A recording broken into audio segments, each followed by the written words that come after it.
Hello, habari. Kwema jamani. Haya, leo tena Madam Rose hapa. Tunaendelea na masomo yetu. Na leo tunaanza tuseme episode ya mapambo. Na leo tutaanza na somo letu la kutengeneza, jinsi ya kutengeneza fondant. Fondant nzuri kabisa tena ya kuvutika. Fondant hii utaitumia kwa keki mbili. Kutengeneza kama ni za kilo moja, ukiwa unajua jinsi ya kubana na budget kama mfanyabiashara. Recipe hii ninayokupa utatumia keki 3 za kilo moja. Na ikiwa kama ni keki za kilo moja na nusu, basi utatumia keki 2. Na lazima itabaki. Na hakikisha ukisha kuwa unaanza kuitumia, vipande vitakavyokuwa vinabaki vihifadhi, kwa sababu ni muhimu, vitakusaidia kwa keki zingine zijazo. Kwa hiyo kwa utangulizi huo, kwanza tuanze kwa kuangalia mahitaji yetu.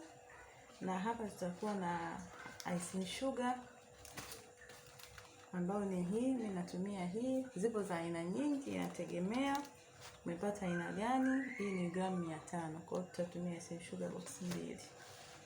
Alafu hapa tutakuwa na gelatin. Hapa tutakuwa na CMC powder au Tyros powder. Alafu tutakuwa na glucose syrup. Hii inauzwa, inapimwa kwa nusu au kwa kilo moja. Kwa tutatumia hii glucose syrup. Ni muhimu katika fondant, usikose kitu chochote katika hii recipe ninayokupa.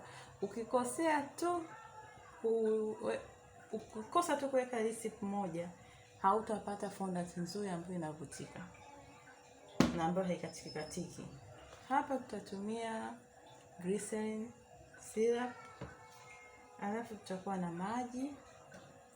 Alafu tutakuwa na corn flour. Halafu tutakuwa na black pepper. Hii hapa. Tutakuwa na bakuli letu na kukandia kijiko kikubwa cha chakula. Na hiki pia nimekiweka, utaona matumizi yake. Kwa nini nimekiweka hiki?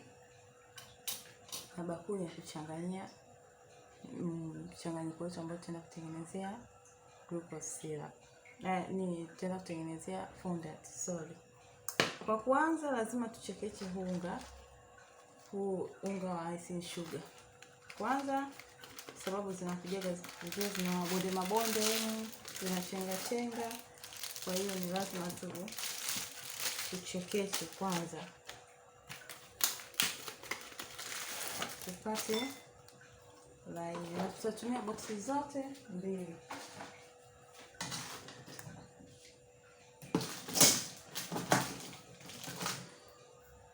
Nitachekesha huu unga wetu, icing sugar yetu.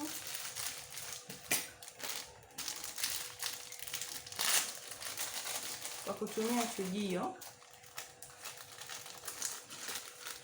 hizi chujio za unga.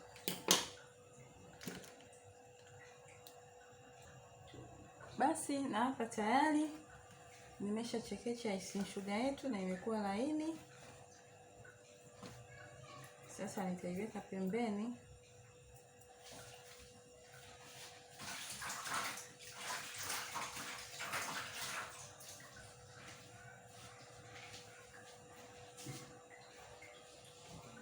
Na nitaendelea na mahitaji yetu. Hapa kwenye gelatin kuna njia 2. Kuna njia ya kutumia microwave na kuna njia ya kutumia maji ya moto. Kwa hiyo inabidi kwanza tuanze kuandaa gelatin, ambayo hiki katika zile measure cup, hiki ni kipimo cha 2 kutoka cha kwanza ambacho kinakuwa ni 1 teaspoon. Hiki ni 1 tablespoon ambayo inakuwa ni gramu 20. Kwa hiyo nitapima kijiko kimoja cha gelatin. ambayo ni gramu 20.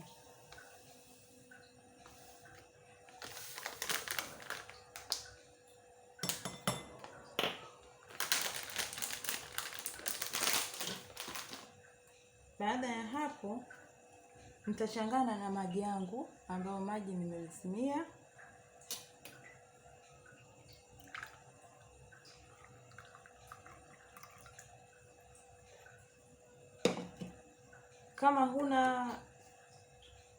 Kama hujajua jinsi ya kupata hizo meals, unaweza kutumia chupa kama hii ya mtoto. Kama huna chombo kama hiki, utatumia chupa ya mtoto kupata maji, au utatumia gram na meals ni kitu kimoja. Kwa hiyo nimechanganya maji na gelatin, na hapa kama umechanganya maji na gelatin, maji yako yakiwa ya moto, utaikoroga hii. Inabidi maji yawe yana umoto, yani yawe ya moto. Kwa hiyo utakoroga hii mpaka iyeyuke. Sasa mimi hapa nimetumia maji ya baridi, nitaweka kwenye microwave kwa muda wa sekunde 30.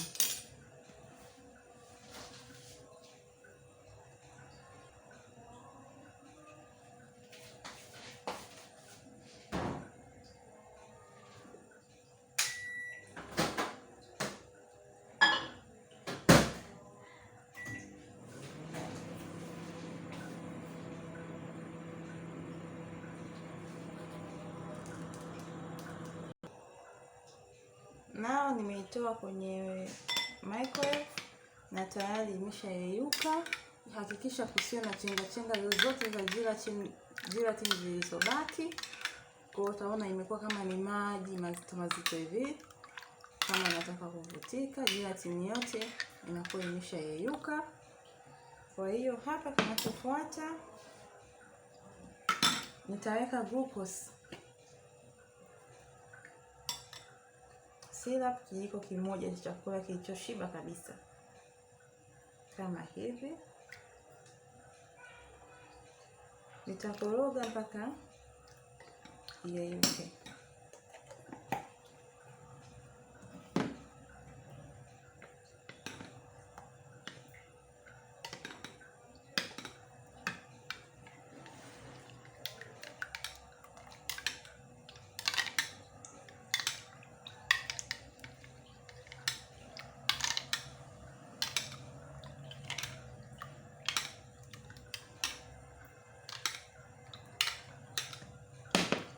Na pia nitaweka, baada ya kukoroga ilipoanza kuchanganyika, sasa nitaweka glycerin.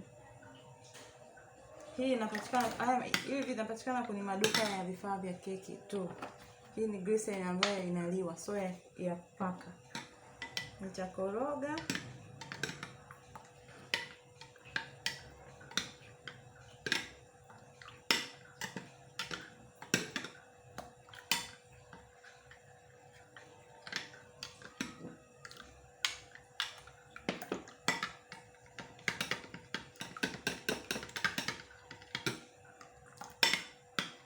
Na nitaiacha kidogo, muda kama dakika moja tu.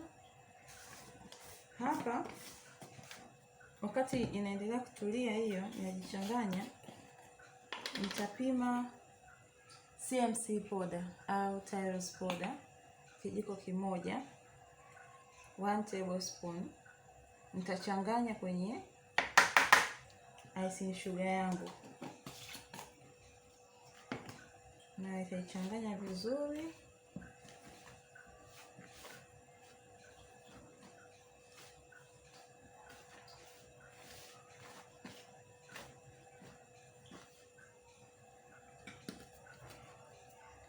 Baada ya hapo nitaangalia tena, hii mkorogo wetu uko tayari. Hii mchanganyiko wetu nao uko tayari, uko vizuri kabisa, uko colorless. Na sasa nitaanza kukanda.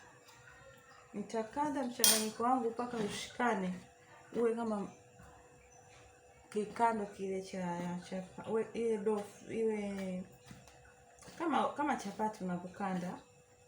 Kwa hiyo unakanda mpaka ushikane ile kama ule unga wa chapati.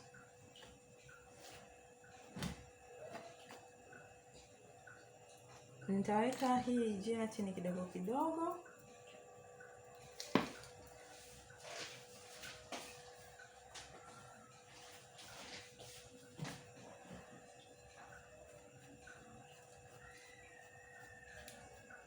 Usiweke yote kwa sababu icing sugar, inaweza kuwa unatumia icing sugar ya aina nyingine. Kwa hiyo icing sugar zinatofautiana. Kuna nyingine inakuwa laini sana, nyingine inakuwa sio laini sana. Sasa zinatofautiana. Kwa hiyo hata kwenye maji inabidi uangalie. Ukishachanganya hakikisha unaweka taratibu kwanza maji kidogo kidogo. Mpo unaangalia na mchanganyiko wako. Unahitaji maji kiasi gani, lakini kipimo nilichokupa hicho cha mililita 100 ndio maji sahihi.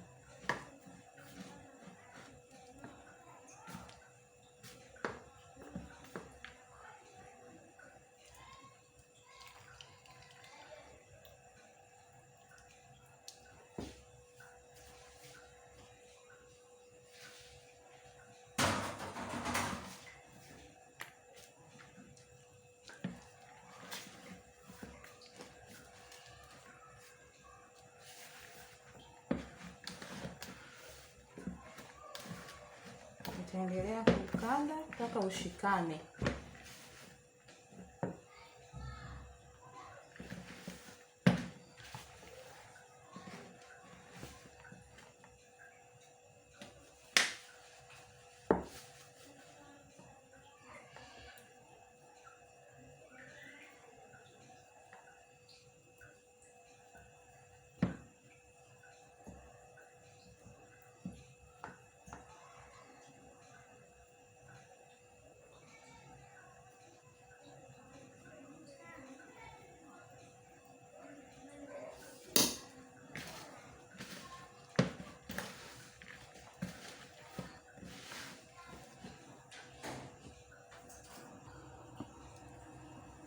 Basi nimekanda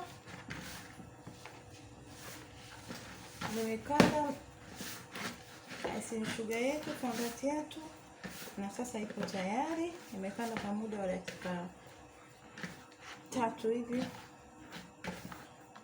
na sasa ipo tayari. Unaona inavutika kama Big G na haikatiki. Kwa hiyo tunachokwenda kuifanya hapa, tutaongeza kidogo.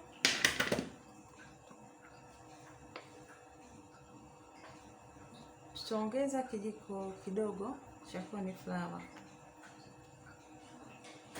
Kuongezea smooth zaidi, yani iwe smooth zaidi, iwe laini zaidi, tutaweka corn flour. Na nitafunga tena.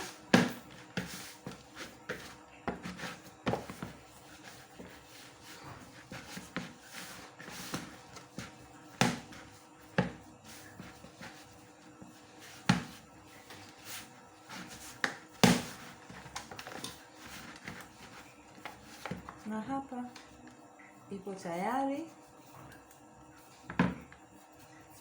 Unaona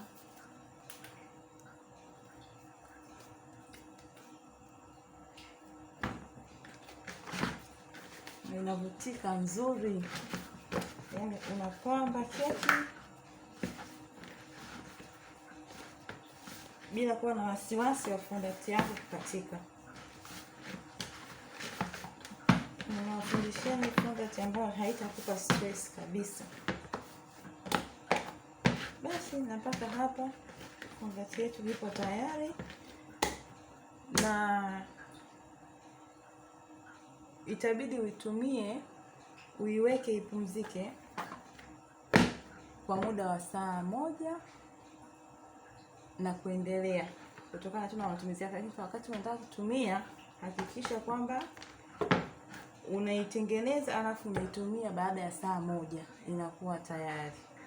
Na jinsi ya kuhifadhi, utatumia container yenye mfuniko ambayo iko tight utaiweka. Kama huna utatumia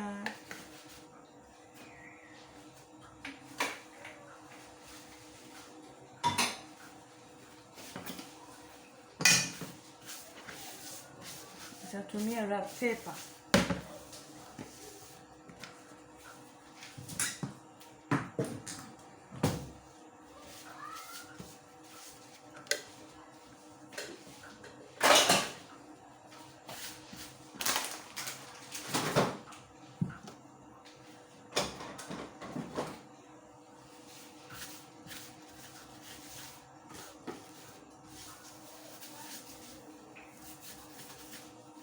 Kama hauna utatumia wrap paper kuhifadhi, haitakiwi kupitisha hewa hata kidogo.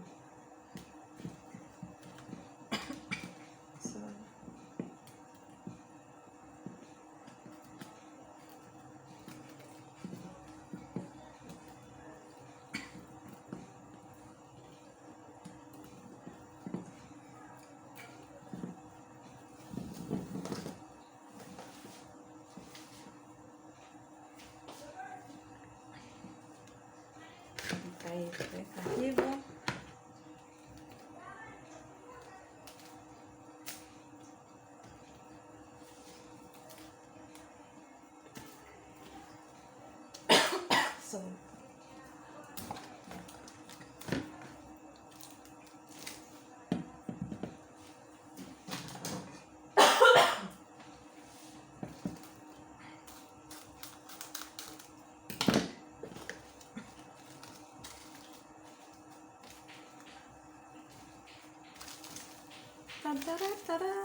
Tayari.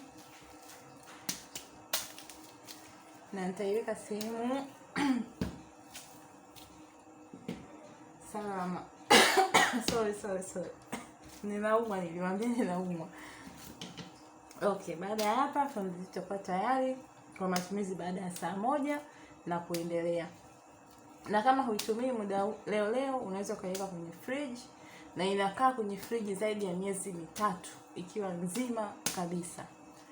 Asanteni kwa kunisikiliza na natumai mtakuwa mmeelewa. Bye. Tutaonana kipindi kijacho.